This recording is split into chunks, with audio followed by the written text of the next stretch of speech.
Hi everyone, I am Dr. M.PARIMALA, Assistant Professor, PG and Research Department of Microbiology, St. Joseph's College of Arts and Science, Autonomous Cuddalore, Tamil Nadu.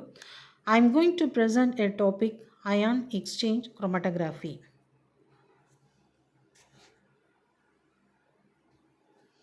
Ion exchange chromatography, it is a type of chromatographic technique, that is the separation technique, exclusively for the charged molecules. It is the separation technique for charged molecules by their interaction with the oppositively charged stationary phase in the form of ion exchange resin.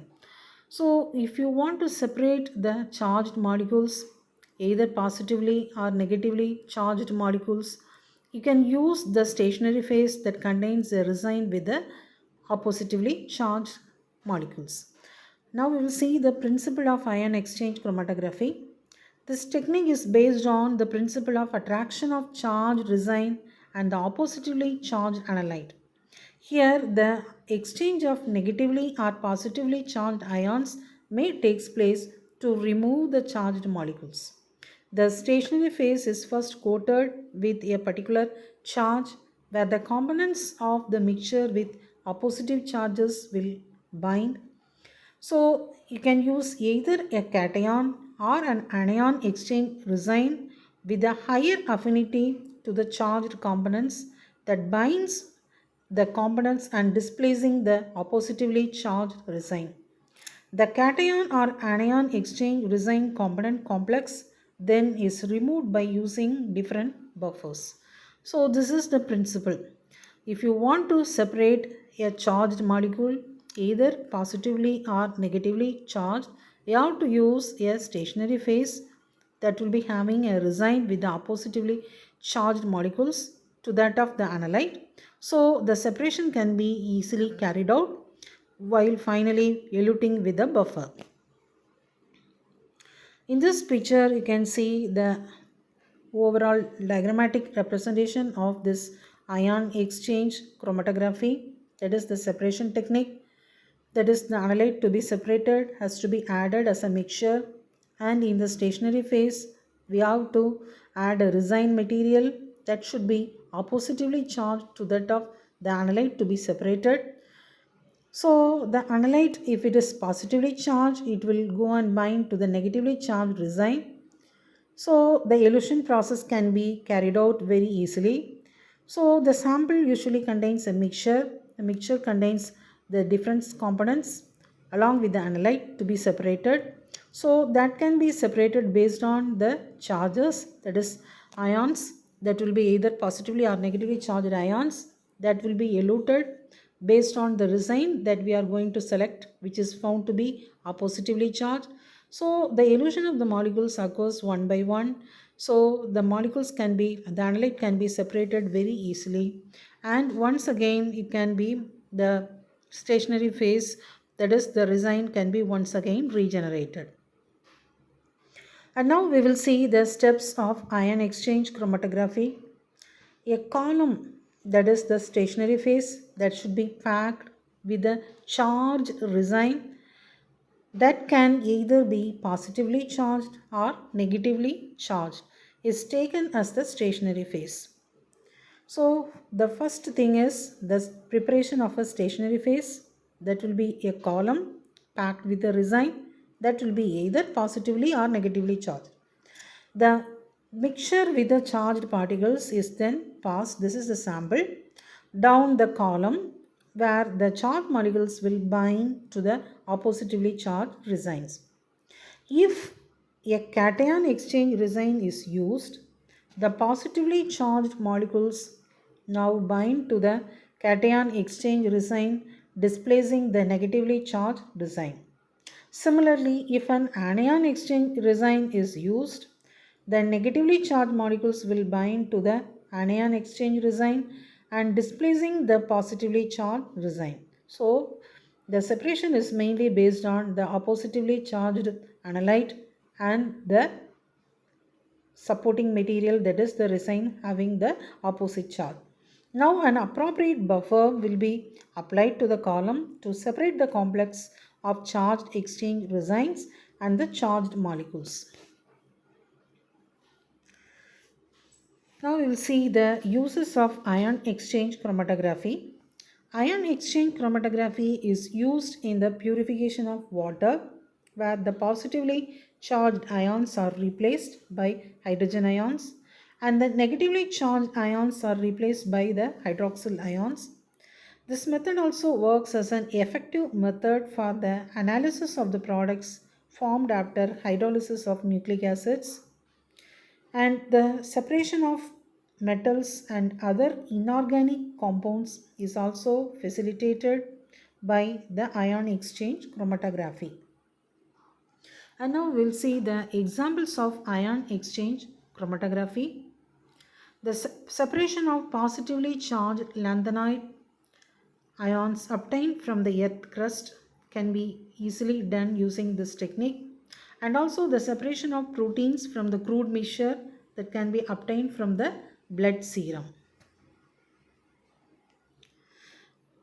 Basically, two types of this ion exchange chromatography are commonly used. One is anion exchange chromatography and the other one is cation exchange chromatography. First, we will discuss about the anion exchange chromatography. Anion exchange chromatography is the separation technique for negatively charged molecules. So we have to understood if it is an anion exchange chromatography, the analyte from a mixture to be separated is a negatively charged molecule. So it will interact with a positively charged stationary phase in the form of ion exchange resin. So this is the very simplest technique for the separation of the negatively charged molecules. And now we will see the principles of anion exchange chromatography. This technique is based on the principle of attraction of positively charged ion and the negatively charged analyte.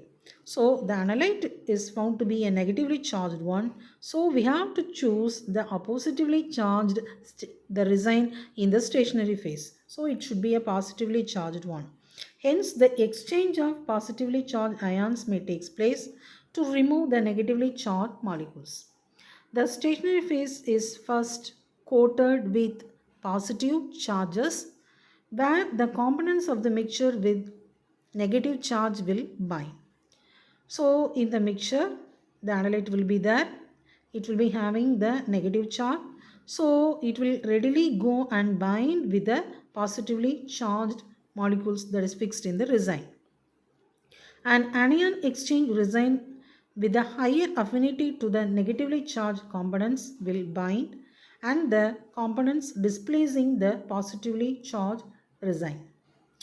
The anion exchange resin component complex is then removed using different buffers. So by using buffers, it can be eluted out. In this picture, you can see how this components will be, the negatively charged component can be eluted through the positively charged resin. So as the term already we have discussed, that is the anion exchange chromatography, it is exclusively used for the separation of the negatively charged molecules using positively charged resin. So in this picture, you can see the stationary phase that is coated with the resin having positively charged, and then we have to add the mixture of compounds we have to add. In this sample, we can, for example, if it is an amino acid, we can add both positively and negatively charged molecules has to be added. So the main analyte that is the negatively charged molecule, it can readily go and bind with a positively charged resin that will be coated in the stationary phase and it will be eluted with a buffer. So it will selectively go and bind with the positively charged resin molecules, and while eluting with the buffer, it can be washed out and it can be eluted. And now we will see the steps of anion exchange chromatography. A column packed with a positively charged resin is taken in the stationary phase. The mixture with the charged particles will be passed down through the column, that is the analyte in a mixture. where the negatively charged molecule will go and bind to the positively charged resin. The anion exchange resin is then passed through the column where the negatively charged molecules now bind with the anion exchange resin, displacing the positively charged resin.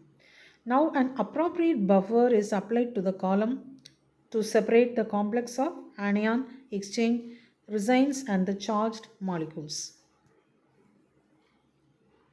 And now we will see the uses of anion exchange chromatography.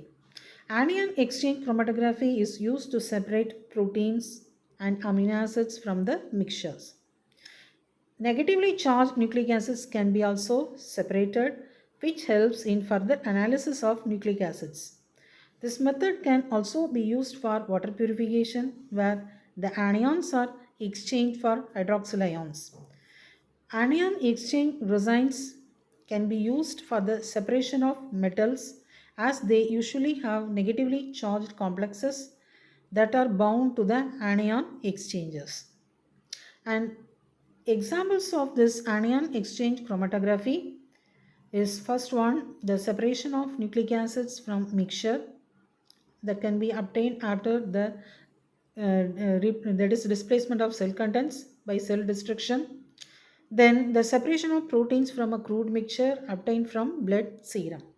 So these are the two examples for the samples, that is the analyte that can be separated by using this anion exchange chromatography.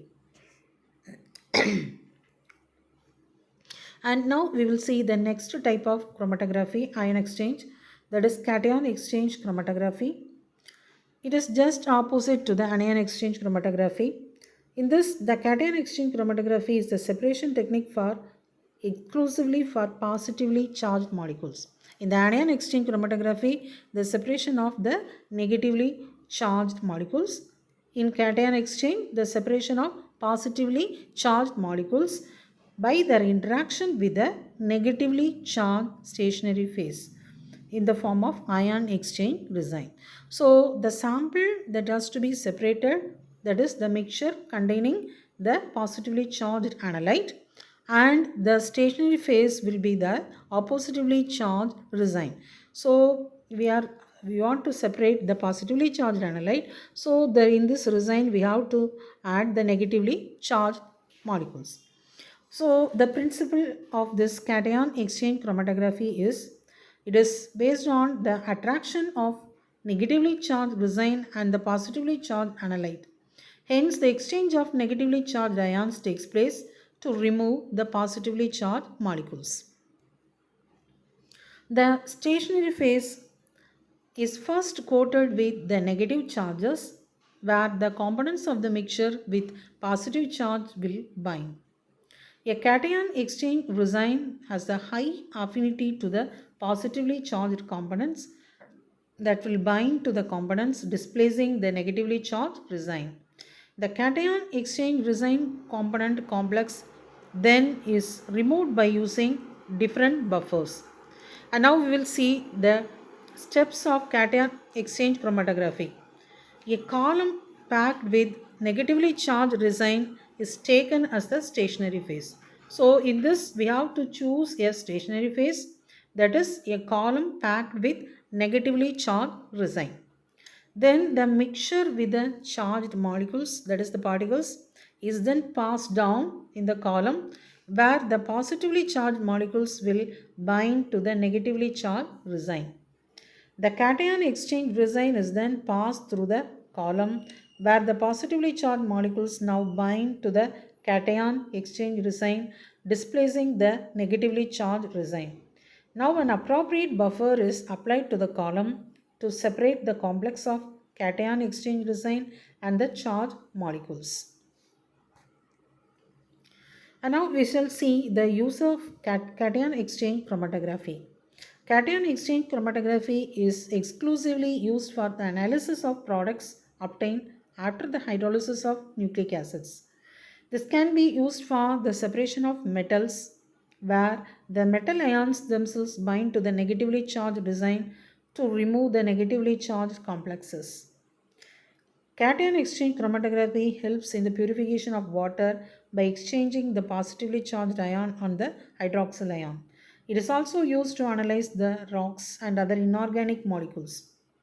And the examples of this cation exchange chromatography are the separation of positively charged lanthanoid ions obtained from the earth crust, and also the determination of total dissolved salts in natural waters by analyzing the presence of calcium ions. Thank you.